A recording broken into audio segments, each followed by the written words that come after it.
자, 안녕 여러분. 자, 오늘은 학습지 12번 가지고 자리에 앉으시면 되고요. 우리가 지난 시간에 쓸데없는 얘기 하지 않고 바로 수업 넘어갈게요. 지난 시간에 여기까지 했어요. 이거 지난 시간에 있던 그 표인데, 송나라가 등장을 한 뒤에 송나라가 열심히 문치주의로 나라를 다스리려다가 유목민들한테, 거란한테 세패 바치고 서화한테 세패 바치고 그거 극복하려고 왕한석이 신법 만들고, 근데 그것도 안 되다가 결국 금나라의 공격에 밀려서 남쪽으로 내려가고 남송되고 금나라한테 황제 막 잡히고 이런 얘기 했단 말이야. 그러다가 어디서 끝났냐면 이 금나라도 결국은 영원하지 못해서 금나라와 남송을 멸망시킨 누가 등장했다? 원나라가 등장을 했다까지 하고 끝났거든. 그래서 우리가 오늘 수업할 내용은 여기부터입니다. 여기부터 이제 이 청나라가 본격적으로 등장하는 시기까지 할 거야. 근데 이걸 당연히 한 부에선 다 다루지 못하고요. 아마 오늘 강의는 2부로 끝날 수도 있어요. 이 원나라까지가 1부. 여기까지가 1부로 마감하고 이제 이따 2부에서 이 명과 청에 대한 내용 잠깐 보고 끝날 수 있을 것 같습니다. 자, 여러분들 오늘은 이 학습지 당연히 앞에 있어야 되고요. 이거 말고 같이 올려준 학습지 중에 요거 있잖아요. 요거 보이니? 보이나? 요거거든요. 요거 어디 있어? 요거거든요. 이 그림으로만 된 학습지를 옆에 두고 수업을 듣는 게 아마 조금 더 이해를 돕는 데 도움이 될 겁니다. 왜냐면은 이 부분은 지도나 사진들이 매우 많이 나오는데 여러분들 여기 학습지에는 알다시피 칸이 부족해서 다 지도나 사진을 넣을 수가 없어. 그래서 그냥 아예 빼다가 이렇게 다 모아놨거든요. 그래서 나중에 이거 공부할 때 보시면은 엄청 유용할 겁니다. 시험에 아주 잘 나오는 사진, 그림, 지도 자료들로만 모아놨어요. 그래서 오늘 할 내용은 요 학습지고요. 일단 먼저 몽골, 이 원나라로 성장해가는 과정 요만큼 볼 거고요. 그 다음 그 과정 속에서 주변 나라들 고려, 베트남, 일본과 어떤 관계를 맺었는지 볼 거고요. 그 다음 이러한 몽골, 원나라의 특징을 보면 끝납니다. 1부가.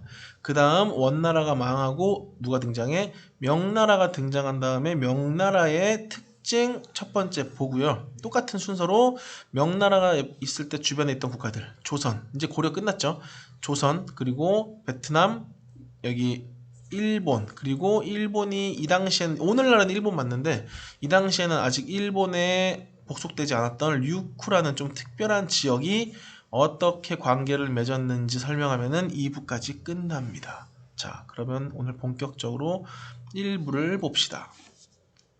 자, 일단 내가 아마 수업하는 와중에 계속 원나라라고 호칭을 할 텐데 정확히 말하면요. 원래 이름은 몽골 제국이었고요. 이 몽골 제국이었다가 야, 우리도 중국처럼 한나라, 진나라, 뭐 청나라, 명나라 물론 뒤에 나오는 거지만 뭐 한 글자짜리 나라로 이름을 멋있게 막 바꿔보자 라고 해서 나중에 바뀌는 나라의 이름이 원나라예요. 원나라. 그래서 사실 같은 나라인데 시기가 조금 달라서 원나라가 아직 등장하지 않은 시기가 요 시기고요. 요 시기고요. 이 쿠빌라이 칸 때 원나라라는 이름을 만들어요. 여기 국호 원 써 있잖아. 그래서 요 앞전 시기는 몽골 제국이고 이 뒤 시기는 같은 나라지만 이제 국호가 정확히 만들어져서 원나라라고 하는데 나는 그냥 편의상 아마 쭉 원나라라고 부를 확률이 커요. 네, 그래서 여러분들이 헷갈리지 않았으면 좋겠고. 자, 이제 진짜 본격적으로 이 몽골 제국을 만들어낸 나라, 아직 원나라 아니야. 아직 원나라 아니야. 몽골 제국을 만들어낸 나라는 누굽니까? 칭기스칸입니다. 이름 많이 들어봤죠? 잠깐만 의자 좀 땡기죠. 아휴. 자, 저 몽골 제국이라는 어마어마무시한 나라를 만들어낸 사람은 칭기스칸입니다. 원래 이름은 테무친이고요. 테무친이고요. 이렇게 여러 개로 막 이렇게 막 쪼질하게 있던 이 몽골 부족을 야, 우리가 이렇게 여러 군데 퍼뜨려 살고 있으면은 우리 또 다른 나라들 침략 쳐들었을 때 못 막는다. 하나로 힘 합쳐서 우리가 먼저 한번 강해져 보자 라고 해서 이 몽골 부족을 하나로 통합시켜서 엄청나게 큰 대제국을 만듭니다. 누가? 칭기스칸이. 근데 원래 이름은 테무친이었거든요. 테무친. 그래서 정확히 말하면은 테무친이 부족을 통합하고요. 부족을 통합한 공로로 주변 사람들한테 황제라는 호칭을 받는 거야. 그 황제라는 호칭의 이름이 칭기스칸이야. 칭기스칸. 그리고 이 칭기스칸의 호칭을 달고 나서 본격적으로 이 통합된 부족을 더 크게 만들지. 그게 무슨 제국이야? 몽골 제국이야. 그래서 나중에 이 몽골 제국이 뭐가 되는 거야? 원나라가 되는 거야. 누구 때? 이 쿠빌라이 칸 때. 쿠빌라이 칸 때. 당연히 칭기스칸과 쿠빌라이 칸은 다른 사람입니다. 아마 손자일 거야. 칭기스칸의 아들 중에 한 명이 툴루이 칸이라고 했는데 걔가 두 번째 왕이고요. 그 다음 왕이 이제 그 툴루이 칸의 아들이었. 얘네 이게 유목민들은 첫째 아들한테 왕위를 주지 않거든. 유목민들은 막내한테 줘요.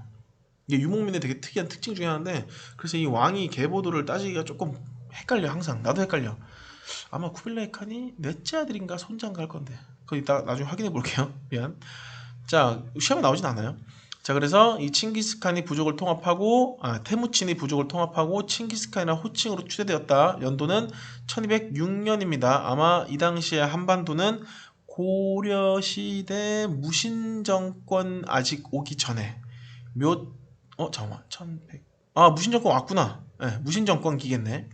자, 그리고 이제 몽골 대제국을 건설을 합니다. 어디 있어? 여러분들 그 프린트 해놨어야 되는 그 지도 첫 번째 요 사이즈입니다. 요 초록색 사이즈, 요 사이즈 진짜 어마어마히 커요. 지구상에 존재했던 모든 나라 중에 영토가 가장 컸던 나라야.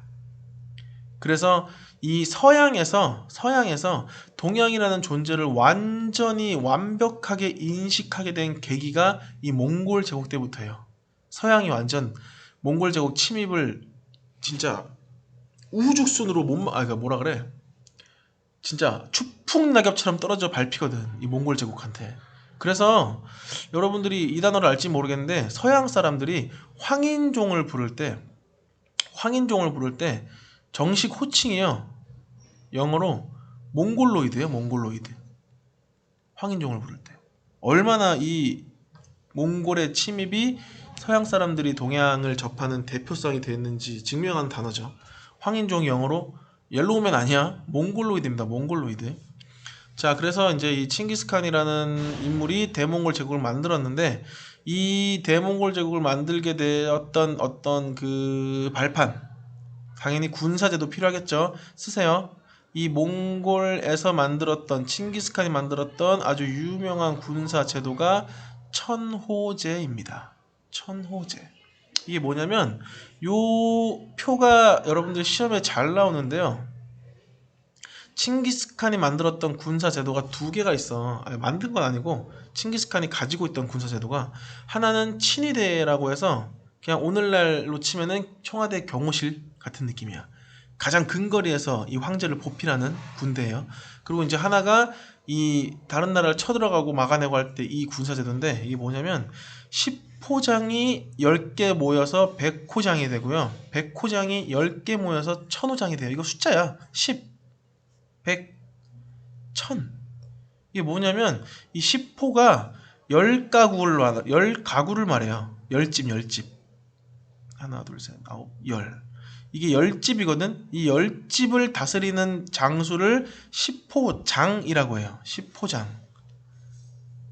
그리고 이 10호가 또 10개 모일 거 아니야. 여기 또 10호장이 있고, 여기 또 10호장이 있고, 10호장이 있고, 10호장이 있고, 10호장. 그럼 몇 개야? 100개죠. 이 10호장 10개가 모인 100호를 다스리는 사람을 100호장이라고 하고요. 그리고 이 100호가 또 10개 모여서 또 10개가 되겠지? 그럼 이거를 또 뭐라 그래? 천호장이라고 해요. 엄청 체계적인 시스템이라 이거야.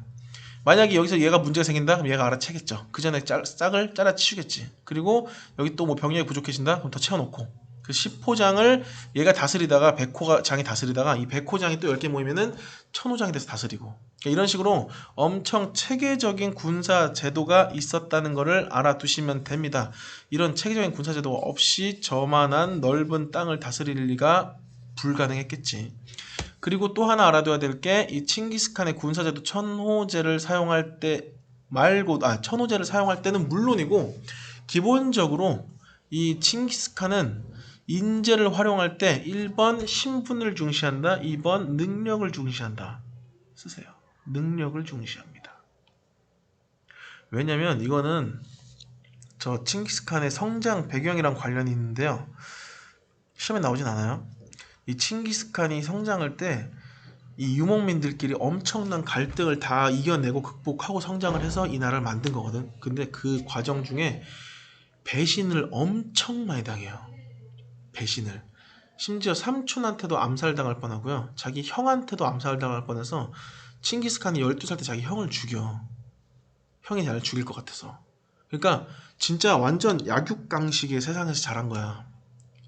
그래서 배신을 너무 많이 당하다 보니까 특히 누구한테? 자기 가족들한테 배신을 많이 당할 것 같다 보니까 내가 살아보니까 가족은 보탬이 안 되더라. 혈연? 그거 아무 상관에 쓸모짝이 없더라. 그냥 사람을 뽑을 때는 뭐만 봐라. 능력만 봐라. 핏줄? 그딴 거 다 쓸모없다. 라고 해서 칭기스칸은 천호제를 비롯한 모든 어떤 그 통치 방법에서 신분을 볼 때, 그 사람을 볼 때 혈연을 보지 않습니다. 오로지 뭐만 본다? 능력만 봐요. 능력만. 그래서 능력 중심의 인재 활용을 중시했다는 거 알아두시고요. 이러한 기본적인 군사 시스템을 바탕으로 우리 지난 시간에 얘기했던 서하를 공격하고요. 나중에 서하 정복해버리죠. 금나라도 공격하고요. 나중에 금 정복해요. 지금은 아니야. 칭기스칸 때 정복은 안 해요.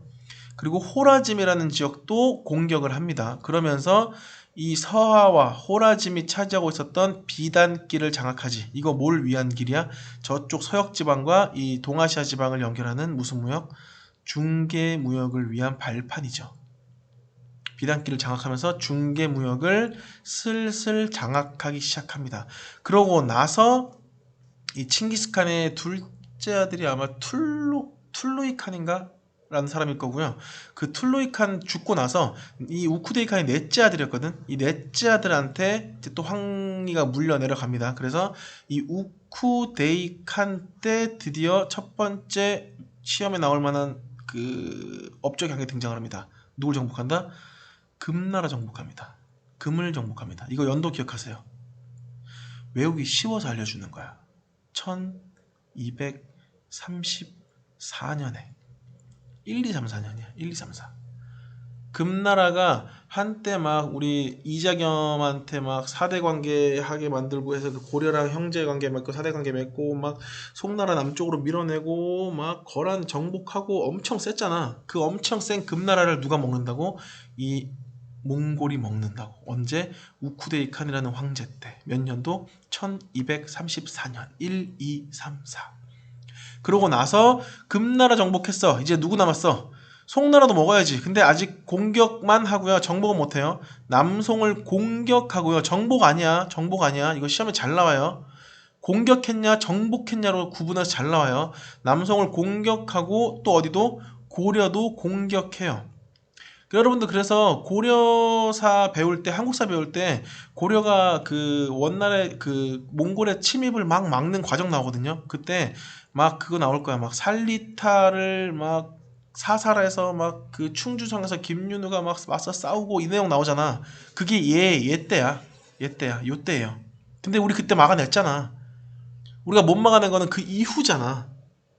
그 이후에 못 막아내서 결국 그 무신들 다 강화도에서 개경으로 환도하고 이제 원나라의 사위가 되고 그러는 거잖아. 근데 그거는 요 앞으로 배울 요 때고요. 그 전까지는 남송도 원나라의 침입을 일단 한번 막아내고 고려도 막아내요. 그래서 정복까지는 아니고 우쿠데이칸 때 남송과 고려를 공격했다라는 것까지만 알고 있고 그 다음에 이제 쿠빌라이 칸이 등장하면서 이 원나라를 진짜 세계 대제국으로 만들어냅니다. 자, 그 과정 중에 첫 번째 누구를 복속시킨다? 고려 복속 1270년. 연도 기억하세요. 1270년. 이때 고려는 강화도에서 다 기어 나와서 개경으로 환도를 하겠지. 개경 환도하겠죠. 그리고 나서 이제 막 뭐 다루가치를 뭐 파견하고 막 뭐 정동해성 설치하고 뭐 탐라 총관부 설치하고 이런 내용들이 다 쿠빌라이 칸 때부터예요. 자, 그리고 나서 아까 얘기했지. 이 몽골 제국에서 국호를 드디어 뭘로 바꾼다? 원나라로 바꿔요. 원나라 한자는 요거겠지. 쉬운 거 한번 써주는 거야. 자, 국호를 원나라로 바꾸고요. 수도도 바꿉니다. 수도를 대도로 바꿔요. 근데 이 대도가 굉장히 낯설죠. 근데 이 대도가 오늘날 어느 지역이야? 베이징이야, 베이징. 그러니까 베이징으로 수도를 옮기는데요. 그 베이징을 베이징이라고 부르지 않고 뭐라고 불러? 대도라고 불러요. 대도. 이 베이징을 부르는 이름이 시기별로 계속 바뀌어요. 나중에 청나라 때는 베이징을 연경이라고 부르기도 해요. 자, 그래서 국호를 원으로 바꾸고 수도를 대도로 옮깁니다. 누구 때? 쿠빌라이 칸 때. 다시 한번 얘기하자면 쿠빌라이 칸은 어느 나라를 정복해서 고려를 복속시켰어요. 그 다음에 어디를 침략한다? 요거 사진 볼 때 됐다. 자, 이거 고려잖아.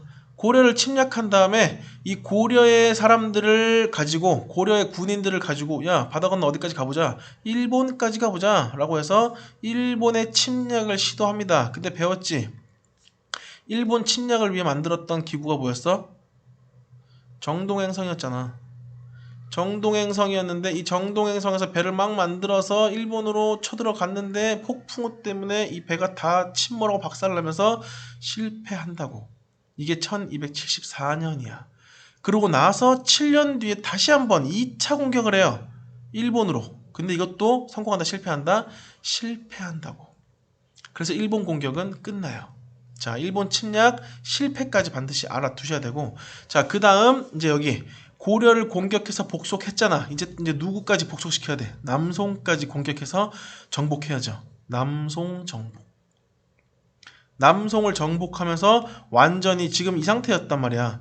여기 고려가 이렇게 딸랑 있고요. 여기 일본이 이렇게 있고, 이 위쪽이 원나라였고, 이 밑쪽이 남송이었는데, 이 남송 지역을 쳐들어가서 완전히 정복해버린다고. 그 말은 이제 중국이 다 무슨 나라가 된 거야? 원나라가 된 거죠. 중국 통일. 몇 년? 1279년. 기억하세요. 내가 얘기했잖아. 2차 지필 때부터는 여러분들을 연도로 괴롭힐 가능성이 커요.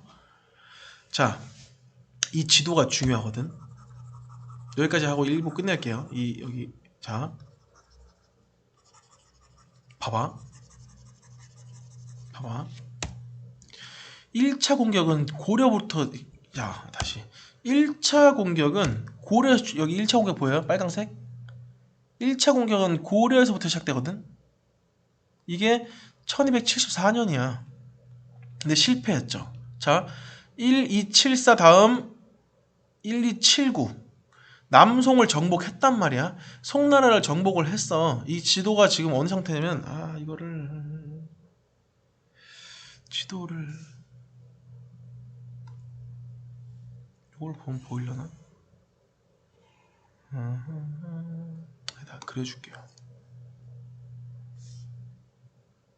자, 이거 일단 미리 쓸게. 그냥 이거 지도 그리려고 하는 거니까.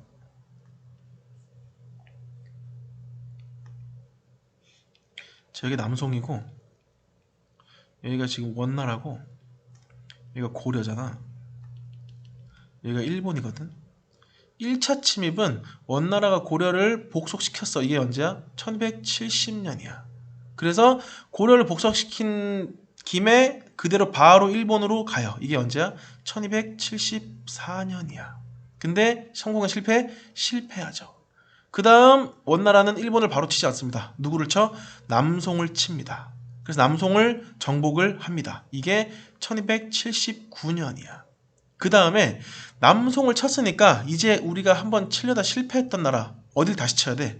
일본을 다시 쳐야죠. 그래서 2차 침입은 고려를 통해서도 가는데요. 말고 남송 사람들도 같이 끌고 가요. 여기 거의 식민지가 돼버렸단 말이야. 원나라에. 그거 써먹어야지. 그래서 2차 침입은 방향이 이쪽 방향에서 일본을 쳐들어가기도 하지만 갑자기 이 밑에서 일본 방향으로 쭉 올라오는 선이 한 개 더 생겨요. 1281년에. 여기도 1281년에. 그래서 다시 지도로 넘어가면은 이거 보면은 뭐야 이게? 여러분들은 이 일본으로 쳐들어오는 방향만 보고서도 이게 1차인지 2차인지 알 수 있다고. 고려에서부터만 출발하면은 1차예요. 근데 갑자기 여기 지금 이 밑에 보면 이렇게가 여기 지금 중국 땅인 거거든. 이 중국에서 이렇게 일본으로 쳐들어오는 방향이 있다? 그럼 이건 몇 차 침입이야? 이미 중국을 정벌한 뒤인 2차 침입이라고. 그래서 연도를 여러분들 알아두라는 게 70년에 고려 정복, 74년에 1차 일본 침입 실패, 79년에 중국 통일, 그 다음 바로 다다음 해인 81년에 일본 2차 침입. 하지만 실패.